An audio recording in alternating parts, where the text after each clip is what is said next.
Welcome back. Well, the Senate is trying to move fast to confirm President Trump's cabinet nominees. The final vote for Transportation Secretary nominee Sean Duffy set for later today. This a day after Scott Bessent was confirmed yesterday as our nation's Treasury Secretary in a vote of 68 to 29. More confirmation hearings scheduled for this week. Tomorrow includes RFK Jr. for Health and Human Services Secretary, Howard Lutnick for Commerce Secretary, and Kelly Loeffler for the head of the Small Business Administration. Thursday's hearings include Kash Patel for FBI Director, Tulsi Gabbard for Director of National Intelligence.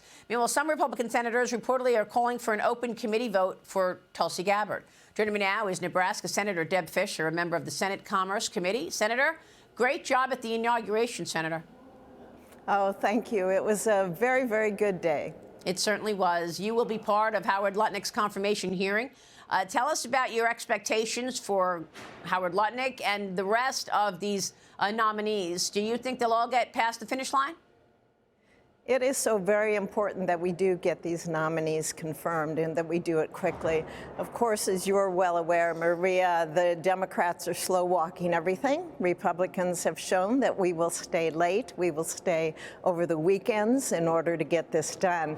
We need to make sure that we have good, solid hearings, which on armed services, I'm on that committee. We did have a good hearing with Pete Hegseth. I'm sure that with Mr. Lutnick, we're going to have another good hearing with him. He is well qualified. I've met with him in my office, had a great conversation, and looking forward to a good hearing. Of course, it is important that the president and the American people have these positions filled as soon as possible. Yes, for sure. I mean, these are national security threats that we talk about every day. The president needs his team on the ground. Do you feel like your colleagues on the left have been stalling these hearings? Oh, most definitely. You know, you especially saw it on Armed Services Committee where the Democrat members wanted to have another round of questions. They wanted to postpone the vote. They just wanted to drag it out. Let's remember that I think it was in the first 12 days of President Obama's administration, he had 12 or 15 nominees already confirmed. We need to do that for national security reasons, for reasons that the American people are tired of waiting. You know, we want to see things happen. We need to move ahead, but we've got to do our job. We have to be thorough in it, and I can guarantee that we are. Yeah, I mean, more than that, people are sick and tired of the political tricks. I mean, we've been watching political games since President Trump walked down that escalator 10 years ago, from the Russia collusion lie to hiding things about the Biden family to now this obstruction of justice. Is there any way to get your colleagues on the left to understand that people are onto this, that we want the political games to end and we want progress for America? Well, I think the American people have been clear about that, and I would encourage the American people, especially those that live in blue states, be vocal about it. Yeah. You know, we want some common sense. We heard J.D. Vance answer a question this weekend, you know, I don't really care, Margaret.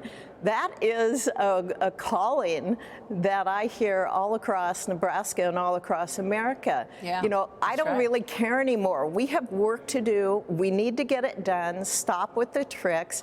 Stop with all this stalling. And let's get to work for the American people on energy, on inflation, on reconciliation. There is so much to do. Well, that's right. And people don't care about all of the being politically correct. But it's interesting to me that the Democrats can still pull this off, even though you're in the majority. I mean, come on. 53 Republicans versus 47 Democrats, and they're still running the table. We're going to have to watch this. Hopefully in the next 2 weeks, you'll be in a better place. But House Republicans are set to meet with VP Vance today at the Trump Doral Resort in Florida as part of their annual conference. Committee chairs will also hold reconciliation meetings on how to pass President Trump's agenda. Trump joined lawmakers for dinner last night with a speech on his priorities. Here's what he said. Watch. In the coming weeks, I'm looking forward to working with Congress on a reconciliation bill that financially takes care of our plans to totally and permanently restore the sovereign borders of the United States once and for all. I'm also eager to get to work with Congress on the largest package of tax cuts and reforms in American history. We got to get that done.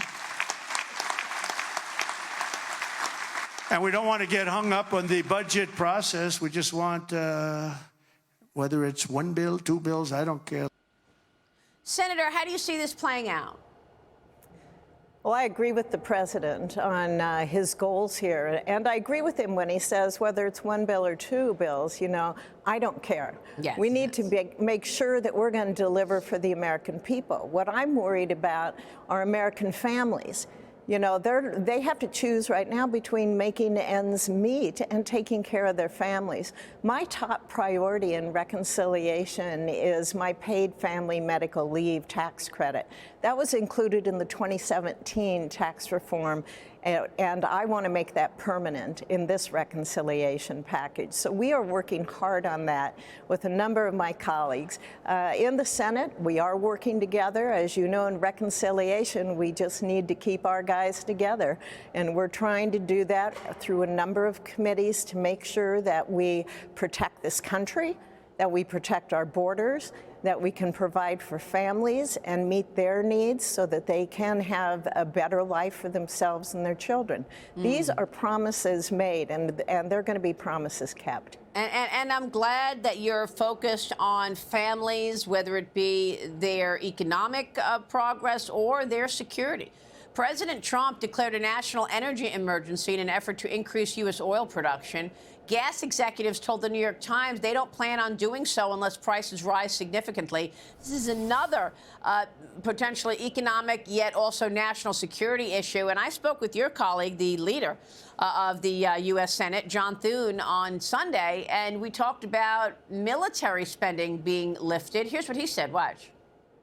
What are you looking for in terms of specifics in bulking up America's defense? Well, obviously, our Navy, and if you look at the number of ships we have relative to our adversaries, particularly China, that's something the president is interested in, in an American Iron Dome concept. But frankly, the thing we've got to do, Maria, is we've got to increase the top line. We have underfunded, and in the Biden budget, there wasn't a single Biden budget that kept up with the rate of inflation when it comes to the military. And so we've got some making up to do. I think there's a very compelling argument on Panama, a very compelling argument on Greenland, and an optimism in America that we haven't seen in a long time. I think this has been a sluggish country, a country that's been bogged down under the weight of government regulation and red tape and taxation. Senator, I've got the Iron Dome for America executive order in front of me, and this is one of the ways that President Trump says he will be protecting America from a national security standpoint.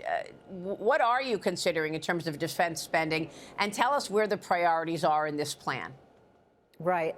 You know, on Armed Services Committee the last 3 years, President Biden sent us his top line for his budget. We increased that in the Senate Armed Services Committee because we are well aware of the threats that face this nation. I happen to chair the subcommittee on strategic forces, so not only do we have jurisdiction over STRATCOM and Space Command, but we also have jurisdiction over our nuclear triad to make sure that we have that strong deterrence policy. You've heard President Trump and the Vice President talk about deterrence.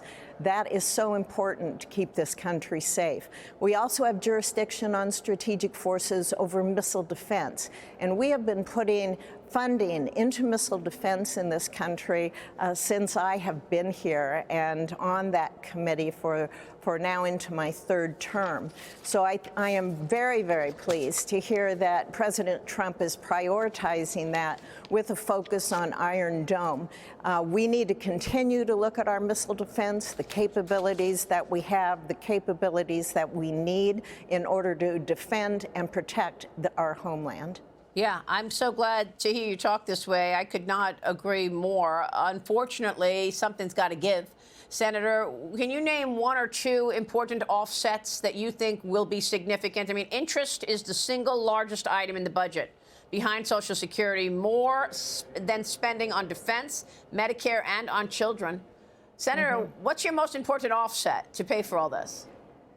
You know, there's a number of things, as you know, Maria, that all of us are looking at and being able to go through a budget. On Appropriations Committee, We're going to be really having a strong oversight with our agencies that we have jurisdiction over and hold them accountable for programs. I think we can look, for example, on job training programs. I know a few years ago, across agencies, there were like 37 different job training programs. Wow. I am all for job training, but I think we need to figure out what the balance is, and I think that's a private enterprise, a private business does training in conjunction with our community colleges, in conjunction with our state universities. I mean, just simple things like that. You're going to see a lot of things like that, and I know we've heard of some in the past. What I want to see, though, is a return to energy dominance. That is going to bring in, it's going to help lower prices for families in this country. I want to be able to see inflation addressed, which we will. Of course. I know many are saying, well, we've seen the price of eggs go up. Why hasn't it dropped yet? I'm going, it's been a week, folks. It's been a week. Right. That's right. We are focused and we're getting it done. Senator, we'll be watching your work. It's a great point. The oversight alone may actually save a lot, given the reckless spending in the past. We'll be watching. Thank you so much, Senator Deb Fischer, joining us this morning.